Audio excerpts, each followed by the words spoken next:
Welcome back दोस्तों। इस video में हम देखते हैं वेरिएबल क्या चीज़ होती है, एक्सप्रेशन क्या चीज़ होती है, और हम देखेंगे उसके बाद स्टेटमेंट क्या चीज़ है और डेटा टाइप क्या चीज़ होती है। तो इस तमाम की डेफिनेशन लेंगे और उसके बाद जो है हम न्यूमेरिकल डेटा टाइप क्या होता है वो तमाम चीज़ें इसमें देखेंगे। तो आइए हम शुरुआत करते हैं। वीडियो में आगे बढ़ने से पहले अगर आपने अभी तक चैनल को सब्सक्राइब नहीं किया है तो सब्सक्राइब कीजिए, इस वीडियो को लाइक कीजिए, शेयर कीजिए, और आप जो भी इस वीडियो में सीखेंगे उसको नीचे कमेंट करिए, जिसकी वजह से मुझे मोटिवेशन मिले, मुझे हौसला अफजाई मिलेगी और मैं इसी तरह के वीडियो और बनाता रहूँगा। तो आइए हम शुरुआत करते हैं हमारे पाइथन के इस सफ़र की। तो वेरिएबल क्या चीज़ होती है हम देखते हैं। तो हम लिखते हैं वेरिएबल, जैसे ये वेरिएबल वर्ड निकला हुआ है वैरी से, वेरिएबल ये वर्ड निकला हुआ है वैरी। वैरी यानी बदलाव, बदलते रहने वाली चीज़ जो कायम नहीं होती उसको। तो अगर मैथ की बात करते हैं, मैथ वगैरह में तो क्या होते हैं, ये सिंबल होते हैं। अभी हम जो बात कर रहे हैं मैथ के टर्मिनोलॉजी में बात करेंगे, उसके बाद प्रोग्रामिंग के टर्मिनोलॉजी में। तो मैथ में क्या होता है, ये सिंबल होते हैं और ये काम करते हैं प्लेस होल्डर की तरह। प्लेस होल्डर यानी कि जगह पकड़ने की तरह, जगह पकड़े रहते हैं ये लोग, और जिसकी वैल्यू चेंज होती रहेगी, जिसकी वैल्यू चेंज होती रहेगी। फॉर एग्ज़ाम्पल हम कहेंगे x इज़ इक्वल टू 10।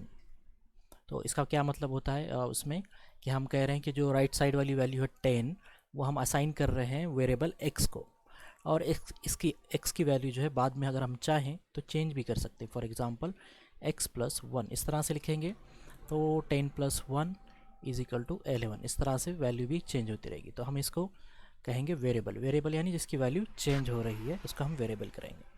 अब प्रोग्रामिंग में इसको किस तरह से कहेंगे, ये होता है रिजर्व वर्ड रहेगा, रिजर्व। ये रिजर्व क्या करते हैं, हम रिजर्व करते हैं मेमोरी, या रिजर्व नेम रहेगा, नेम रिजर्व रहेगा हमारे मेमोरी के अंदर, मेमोरी यानी रैम के अंदर मेमोरी, या हम जिसको फिज़िकल मेमोरी भी कहेंगे, फिज़िकल मेमोरी या मेमोरी लोकेशन में। और किस लिए यूज़ करते हैं, स्टोर अ वैल्यू, कोई वैल्यू को स्टोर करना होगा, store a value, value store करने के लिए हम वेरिएबल का इस्तेमाल करते हैं। फॉर एग्ज़ाम्पल, और ये काम करता है एज अ कंटेनर। कंटेनर यानी कोई चीज़, कंटेनर, कंटेनर यानी बर्तन। फॉर एग्ज़ाम्पल हमारे पास कोई बर्तन है, या कोई इस तरह का बर्तन है, समझिए इस तरह से बर्तन है, या पानी इस तरह से कोई है, इस तरह से कोई बर्तन है बड़ा इस तरह से, तो उसमें चीज़ों को स्टोर करने के लिए प्लेस होल्डर की तरह ये काम करेगा। क्या काम करेगा ये, प्लेस होल्डर, यानी कुछ चीज़ों को कंटेन करने के लिए या जगह लेने के लिए काम करेगा, कंटेनर। ठीक है।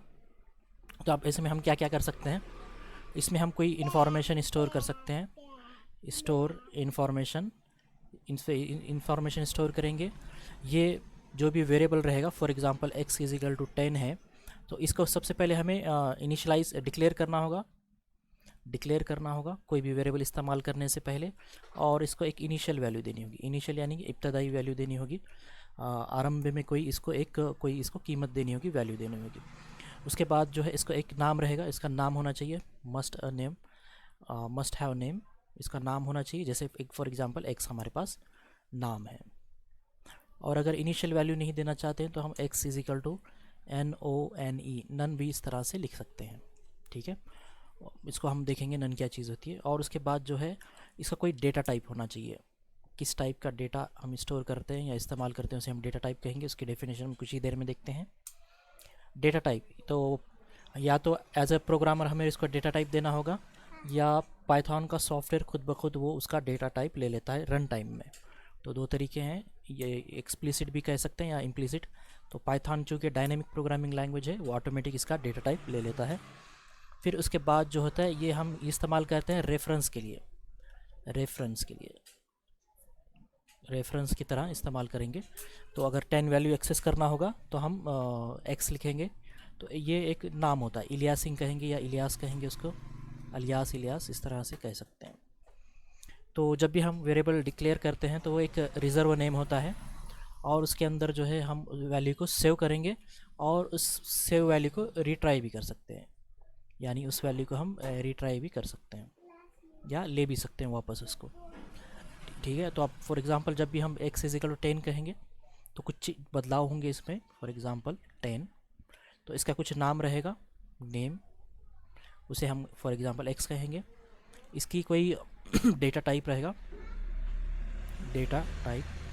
तो पाइथन के अंदर डेटा टाइप मालूम करने के लिए हमारे पास टाइप फंक्शन है। टाइप फंक्शन है, जिस तरह हमारे पास प्रिंट फंक्शन है उसी तरह से हमारे पास टाइप फंक्शन भी है। उसके बाद इसका जो है लोकेशन होगी, कोई लोकेशन होगी, कहीं स्टोर होगा, तो इसके हम आईडी फंक्शन से इसको इस्तेमाल करेंगे, आईडी लिखेंगे तो हमें वो मिल जाएगा। और इसके साथ साथ डेटा टाइप हो गया, लोकेशन हो गया, नेम हो गया, और एक चीज़ उसमें रहेगी, क्या रहेगी वो, इसकी कोई वैल्यू होगी, कोई वैल्यू होगी। तो जब ये वेरिएबल है उसकी वैल्यू क्या है, 10 है हमारे पास। इस तरह से ये तमाम चीज़ें इसके साथ होती हैं।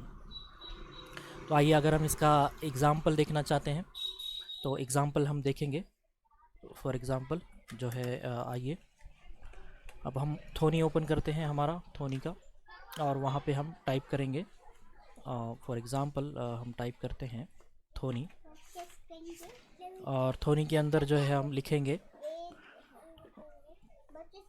कोई भी चीज़। जैसे ये हमारा फर्स्ट प्रोग्राम हो चुका था और प्रिंट किया था हमने, तो हम कहेंगे num इज इक्वल टू 10।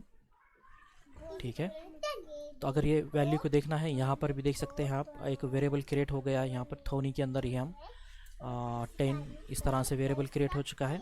और अगर हम ऑब्जेक्ट देखना चाहें तो ऑब्जेक्ट ये इंटीजर टाइप का है, ये हम उसको बाद में देखेंगे क्या होता है ये।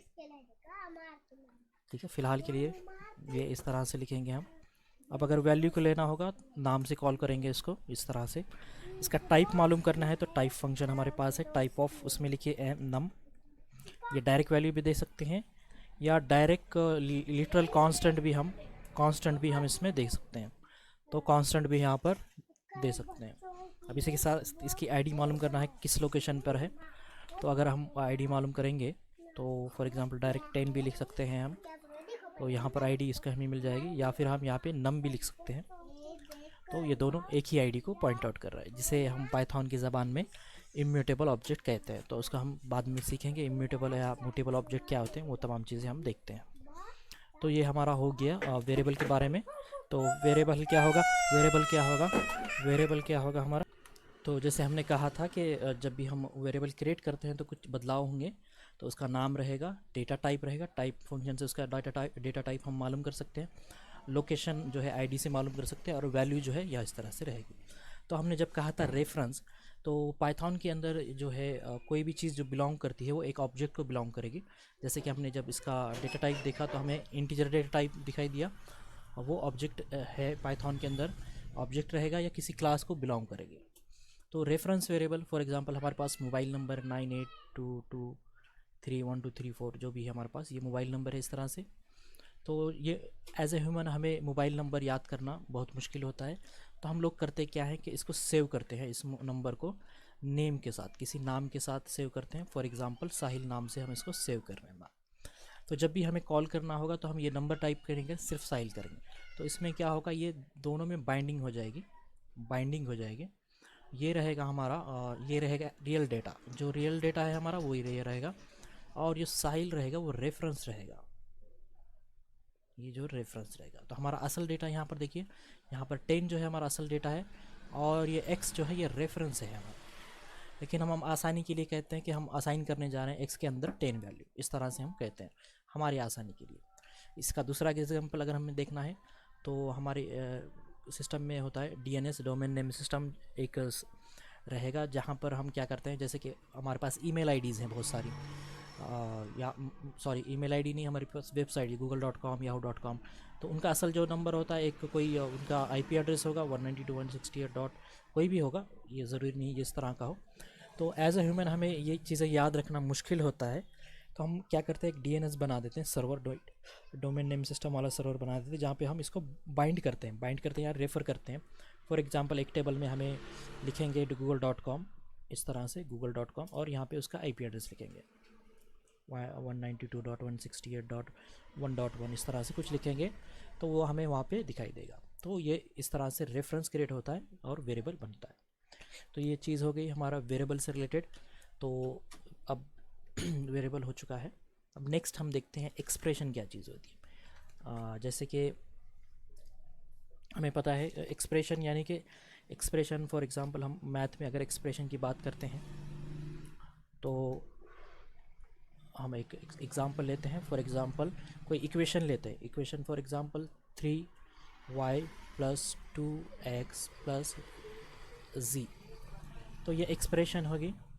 अगर इसके अंदर हम कोई वैल्यूज़ को पुट करते हैं, फॉर एग्जांपल यहाँ पर हम x की वैल्यू दे देते हैं, y की वैल्यू देते हैं और z की वैल्यू दे देते हैं, तो ये इवैल्यूएट होकर एक सिंगल डिजिट कोई सिंगल यूनिट की वैल्यू देगा, सिंगल यूनिट की वैल्यू देगा। तो एक्सप्रेशन जो है हमेशा इवैल्यूएट होती हैं और वो ब्रेक डाउन होकर सिंगल यूनिट या सिंगल वैल्यू देती है। स्टेटमेंट क्या होता है? स्टेटमेंट जो होता है फॉर एग्जांपल हमें कुछ प्रिंट कराना है, प्रिंट ये लिखा हमने और फॉर एग्जांपल हेलो इस तरह से हमें प्रिंट करवाना है, तो ये हमारा क्या होता है? स्टेटमेंट होता है। स्टेटमेंट क्या होता है? जो हम उसे कहते हैं वो कर गुजरता है। लेकिन एक्सप्रेशन में क्या होता है? एक्सप्रेशन में इवैल्यूएट होगा और स्टेटमेंट जो होता है हमेशा एग्जीक्यूट होता है। याद रखिए एग्जीक्यूट होता है हमेशा। तो अब थोड़ा सा रुकिए यहाँ पर, फिर इस वीडियो को पीछे बैक कीजिए और उसके बाद मुझे कमेंट में नीचे लिखकर बताइए एक्सप्रेशन क्या चीज़ होती है, एक्सप्रेशन इवैल्यूएट होता है या एग्जीक्यूट होता है बताइए, स्टेटमेंट क्या चीज़ होती है और स्टेटमेंट जो है इवैल्यूएट होता है या एग्जीक्यूट होता है वो बताइए। और इसके बाद आप बताइए डेफिनेशन, वेरिएबल की डेफिनेशन बताइए और वेरिएबल के साथ क्या क्या बदलाव होते हैं जब इस तरह से हम कहते हैं, जब इस तरह से हम लिखते हैं। तो ये पॉज करके आप नीचे कमेंट कर सकते हैं। तो कमेंट करेंगे तो मुझे अच्छा लगेगा कि आप जो है सीख रहे हैं और कुछ आपको इसका फ़ायदा हो रहा है। तो अब हम देखते हैं डेटा टाइप। अब हम देखते हैं डेटा टाइप। डेटा टाइप तो हम अगर इसकी डेफिनेशन देखते हैं तो what kind of data, what kind of data a value represent किस टाइप का डेटा एक वैल्यू रिप्रेजेंट करती है। फॉर एग्जांपल हम कहते हैं x = 10, तो इसमें हम कहते हैं ये 10 जो है न्यूमेरिकल डेटा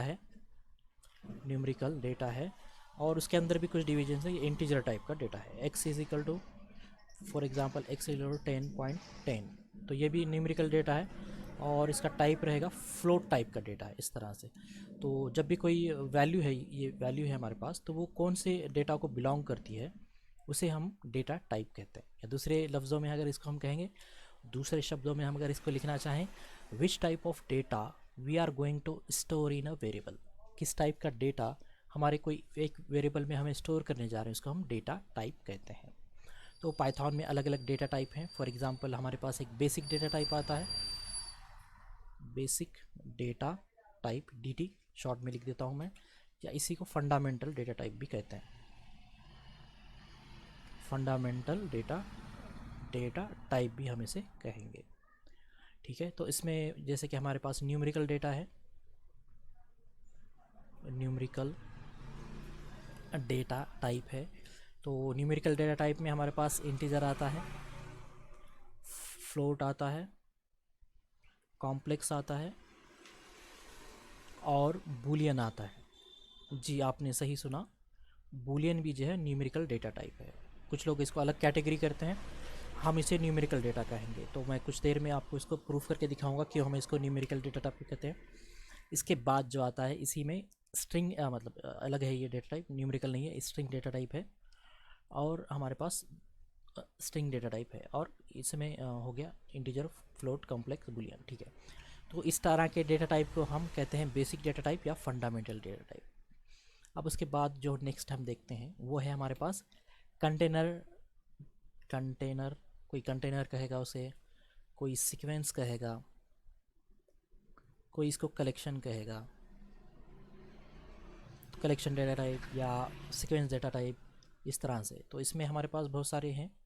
फॉर एग्ज़ाम्पल हमारे पास लिस्ट है, इस तमाम चीज़ों को हम डिटेल में देखेंगे। लिस्ट है, टपल है, और सेट है, फ्रोज़न सेट है, फ्रोज़न सेट है इस तरह की चीज़ें। उसके बाद डिक्शनरी भी आता है जो कि एक मैपिंग टाइप में है,